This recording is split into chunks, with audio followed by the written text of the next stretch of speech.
एक बार माता पार्वती अपने भवन में बैठी हुई थी। तभी गणेश जी पीछे से आकर उनकी आंखों पर हाथ रख लेते हैं। बताओ मैं कौन हूँ? तुम? क्या तुम मेरे प्यारे पुत्र गणेश तो नहीं? हाँ माता, आपने सही पहचाना, परंतु आपको कैसे ज्ञात हुआ? पुत्र, हम तुमसे इतना प्रेम करते हैं कि तुम्हारे निकट आते ही हमारा दिल तेज तेज धड़कने लगता है। सच में माता, आप हमसे इतना प्रेम करती हैं? माता, आपको जाकर ये देखना चाहिए कि पिताश्री भी आपसे इतना ही प्रेम करते हैं क्या? जाइए, आप भी देखिए कि वे आपको पहचान पाते हैं या नहीं। देवी पार्वती जाकर भगवान शिव की दोनों आंखों पर हाथ रख लेती है। बताइए मैं कौन हूँ? यह तो मेरी प्रिय पार्वती ही हो सकती है। अच्छा, आपको कैसे ज्ञात हुआ? अरे उमा, उससे पहले मेरी आंखों पर से हाथ तो हटाओ। नहीं, जब तक आप मुझे नहीं बताएंगे तब तक मैं आंखों से हाथ नहीं हटाऊंगी। मुझे इसलिए ज्ञात हुआ क्योंकि मैं तुमसे अनंत प्रेम करता हूँ। अब चलो, जल्दी से हाथ हटा दो। अरे अरे, देखने की बड़ी जल्दी हो रही है। कुछ क्षण मुझे देखे बगैर नहीं रह सकते। उमा, शीघ्र अपने हाथ हटाओ, यह मामला बहुत गंभीर है। अरे स्वामी, ऐसी क्या गंभीरता की बात? छोटी सी क्रिया ही तो है ये। तब जाकर माता पार्वती अपने हाथ हटाती है। बोलिए स्वामी, क्या हानि हो गई इतनी सी क्रिया में? उमा, अपने चारों तरफ देखो। और जैसे ही पार्वती माता अपने चारों तरफ देखती है, तब हर तरफ प्रलय आ चुकी थी। हे स्वामी, ये क्या हो गया है? ऐसा विनाश किसी दैत्य ने किया है या किसी बुरी शक्ति ने? ये सब क्या हो गया? उमा, इस विनाश के जिम्मेदार सिर्फ तुम हो। स्वामी, आप ये क्या कह रहे हैं? ऐसे भयंकर विनाश की जिम्मेदार मैं तो यहाँ से हिली भी नहीं। मेरे त्रिनेत्र का रहस्य जानती हो? मेरी दाईं आंख सूरज है और मेरी बाईं आंख चंद्रमा है और मेरा तीसरा नेत्र अग्नि है। अपनी दाईं आंख से मैं सारे कर्म और माया का नियंत्रण करता हूँ। अपनी बाईं आंख से मैं सभी मानसिक भाव और आत्माओं का नियंत्रण करता हूँ और मेरा तीसरा नेत्र इन सभी चीजों से परे है। तुमने मेरे दाएं और बाएं नेत्र को ढककर माया, कर्म, आत्मा और भाव सबका अंत कर दिया। हे स्वामी, मुझे क्षमा कर दीजिए। ऐसे अपराध का दंड क्या है? हे पार्वती, ज्ञात होता है तुम अभी अपनी शक्तियों के योग्य नहीं हो। और भगवान शिव माता पार्वती की सभी शक्तियों का हरण कर लेते हैं और अपना तीसरा नेत्र खोलकर संसार का पुनः निर्माण कर देते हैं। उमा, अब तुम कैलाश स्वामी बनने योग्य नहीं रही हो। अभी के अभी कैलाश छोड़कर चली जाओ। माता पार्वती दुखी मन से और अपनी गलतियों को मानते हुए कैलाश पर्वत छोड़कर चली जाती है और वह कांचीपुरम पहुंच जाती है। और थोड़े ही दिनों के बाद माता पार्वती का मन अपने स्वामी के बगैर लगना बंद हो जाता है। माता पार्वती उदास मन से बैठ जाती है और सोचने लगती है, मैं अपने स्वामी के बगैर कैसे जीऊंगी? अगर ऐसा ही चलता रहा तो मुझे अपने प्राणों का त्याग करना पड़ेगा। परंतु तभी ब्रह्मदेव प्रकट होते हैं। हे पार्वती, रुक जाओ। तुम्हारा और महादेव का संबंध जन्मों जन्मों का है। पिछले जन्म में तुम मेरी पोती थी और तब भी तुम्हारा विवाह महादेव से हुआ था और तुमने उस जन्म में भी अपने प्राणों का त्याग कर दिया था। परंतु इस जन्म में मैं ऐसा नहीं होने दे सकता। हे पुत्री, तुम पंच अग्नि तपस्या करो। कुछ ही समय में महादेव तुमसे फिर से प्रसन्न हो जाएंगे और अपनी अर्धांगिनी बना लेंगे। धन्यवाद ब्रह्मदेव, आपने मेरी दुविधा का अंत कर दिया। और माता पार्वती एक नदी के निकट जाकर एक शिवलिंग की स्थापना करती है। यह शिवलिंग मेरे गुरु का रूप निभाएगी। इसी शिवलिंग में मैं अपने स्वामी को देखूंगी और इनकी शिष्या बनकर मैं यहाँ तपस्या करूंगी। अब मैं 5 त्याग करती हूँ। पहले पड़ाव में उन्होंने अन्न का त्याग किया और सिर्फ फलों पर जीवित रही, और दूसरे पड़ाव में उन्होंने फलों का भी त्याग कर दिया, सिर्फ पत्ते खाकर जीवित रही, और तीसरे पड़ाव में उन्होंने पत्तों का भी त्याग कर दिया, सिर्फ जल पर निर्भर रही। अगले पड़ाव में जल का और उससे अगले पड़ाव में उन्होंने आराम का भी त्याग कर दिया, और फिर समय आ चुका था पंच अग्नि तपस्या का। देवी पार्वती अपने चारों तरफ 4 आग जलाती है और स्वयं सूर्य देव थे 5वीं आग। देह को जला देने वाले तापमान में चारों अग्नियों के अंदर एक टांग पर खड़ी होकर देवी ने भूखे प्यासे तपस्या करी। मां पार्वती के निकट बह रही देवी नदी को यह पसंद नहीं आया। वे कैलाश पर्वत जाती है। हे महादेव, आपकी अर्धांगिनी इतनी पीड़ा में है, आप उन्हें वापस क्यों नहीं ले आते? जगदम्बा को इतने कष्ट में देखकर हम उनकी संतान बिल्कुल भी खुश नहीं हैं। हे दारा, अगर तुम्हें पार्वती के प्रति इतनी संवेदनशीलता है तो तुम मेरा एक कार्य करो। अगर पार्वती साधारण वातावरण में ही तपस्या करती रही तो उसकी तपस्या में कई सौ साल लग जाएंगे, और जब प्राणी के सामने संकट आता है तो शारीरिक और मानसिक रूप के साथ साथ उनकी भक्ति में भी वृद्धि हो जाती है। हे दारा, तुम वहां पर बाढ़ ला दो। बाढ़ के चलते ही पार्वती की आदि शक्ति जाग जाएगी। परंतु महादेव, अगर देवी पार्वती को कोई हानि पहुंच गई? हे दारा, तुम इसकी चिंता मत करो। पार्वती आदि शक्ति है, वह कोई ना कोई समाधान ढूंढ लेगी। और देवी धारा बाढ़ बनकर देवी पार्वती की ओर जाने लगती है, परंतु रास्ते में ही उन्हें ब्रह्मदेव रोक लेते हैं।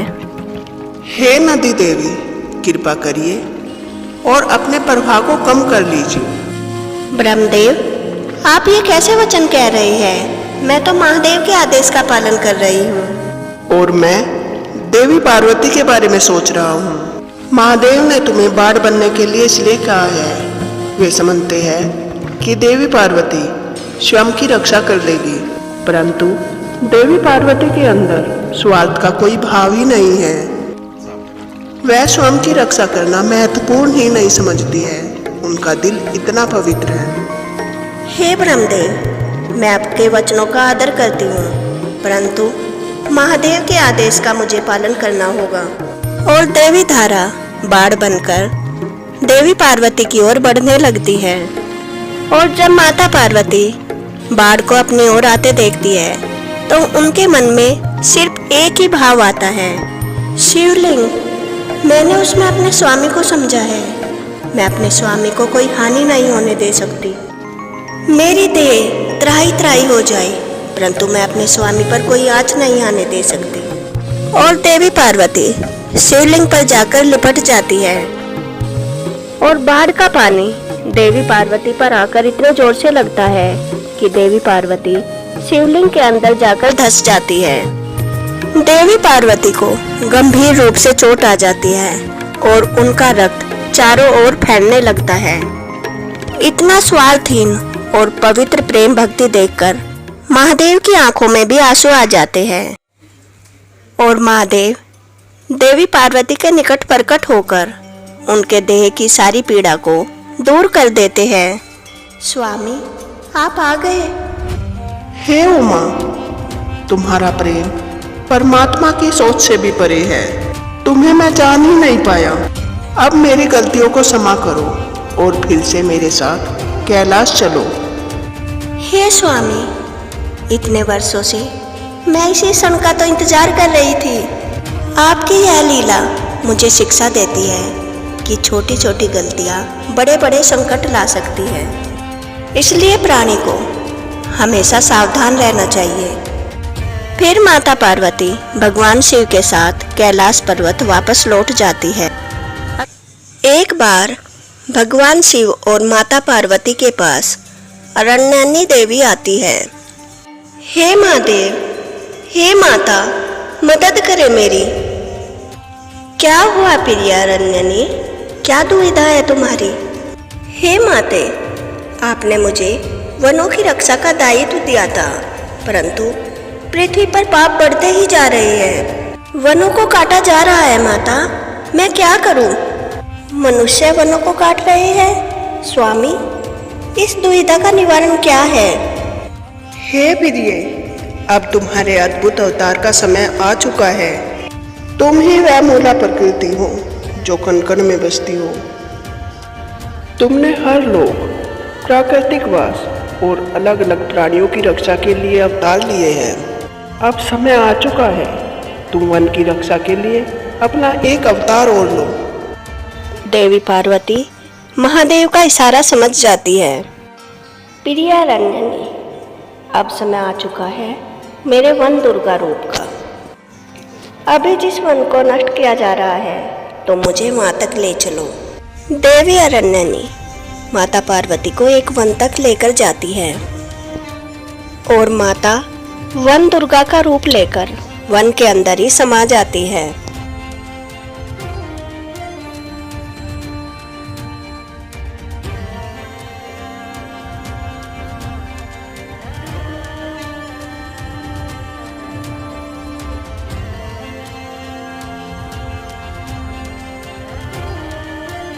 और तभी के तभी वन अपने खुद की रक्षा करने लग जाता है और वन को नष्ट करने वाले सभी को अपने वन के अंदर से भगा देता है।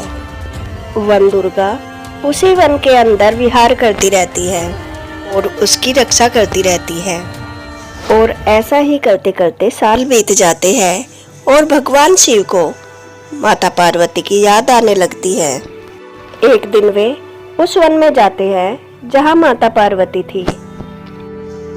प्रिया गौरी, तुम कहाँ हो? देवी वन दुर्गा को महादेव के आने का आभास हो जाता है और वह पार्वती रूप में आकर वन के अंदर ही मुरली बजाने लगती है। भगवान शिव मुरली की धुन के पीछे पीछे जाने लगते हैं और जब भगवान शिव को माता पार्वती मिलती है, वे एक वानरी का रूप लेकर पेड़ पर चढ़ जाती है। अरे गौरी, ये कैसा मजाक है? मैं तुमसे इतने दिनों से नहीं मिला, नीचे तो आओ। तुम्हें पता है मुझे तुम्हारी कितनी याद आ रही थी। अच्छा स्वामी, अगर आपको मुझसे मिलना है तो मुझे पकड़कर दिखाइए। और वानर रूपी पार्वती एक पेड़ के ऊपर से दूसरे पेड़ों पर कूदने लगती है। भगवान शिव यह देखकर हंसने लगते हैं और वे भी वानर का रूप ले लेते हैं और माता पार्वती का पीछा करने लगते हैं। इतने दिनों के बाद मिलने पर माता पार्वती और भगवान शिव अति प्रसन्न थे और वे पूरे वन का विहार करते हैं। वन दुर्गा की लीला से बने हुए सुंदर वन को देखकर भगवान शिव अति प्रसन्न हो जाते हैं। गौरी, ये वन तो तीनों लोकों से सुंदर है, तुम्हारी लीला तो अपरंपार है। स्वामी, यह वन इतना सुंदर बनने पर भी इसमें कोई कमी खलती थी, परंतु अब आपके आने के बाद यह वन संपूर्ण लग रहा है। यही तो सृष्टि का आधार है। जहाँ पर प्रकृति है वहीं रुद्र है और जहाँ पर रुद्र है वहीं प्रकृति है। जब रुद्र शिव है तो प्रकृति पार्वती है। प्रकृति बिना रुद्र निरर्थक होता है। उसी प्रकार पार्वती बगैर शिव एक शव के समान होता है। और स्वामी, उसी प्रकार पार्वती अपने स्वामी के बिना लक्ष्यहीन और दिशाहीन हो जाती है और उसे जब तक अपने स्वामी नहीं मिलते वह भटकती रहती है और दिन का सूरज ढलने लगता है। गौरी, यह दिन कितना अद्भुत था। आज मैं तुमसे इतने दिनों बाद मिला यह पल युगों युगों तक याद रखे जाएंगे। इस दिन के चिन्ह स्वरूप हमारी दिव्य लीला का समय आ चुका है। अब हम दोनों के अंश से एक नया देवता अवतरित होगा। कौन सा नया देवता स्वामी? श्री हरि के त्रेता युग के अवतार का महान भक्त हनुमान। उसके पश्चात भगवान शिव और माता पार्वती के शक्ति अंश एकत्रित हो जाते हैं और वे दोनों अपने असली स्वरूप में आ जाते हैं। माता पार्वती उस शक्ति अंश की तरफ देखती है। स्वामी, अब मैं इसका क्या करूं?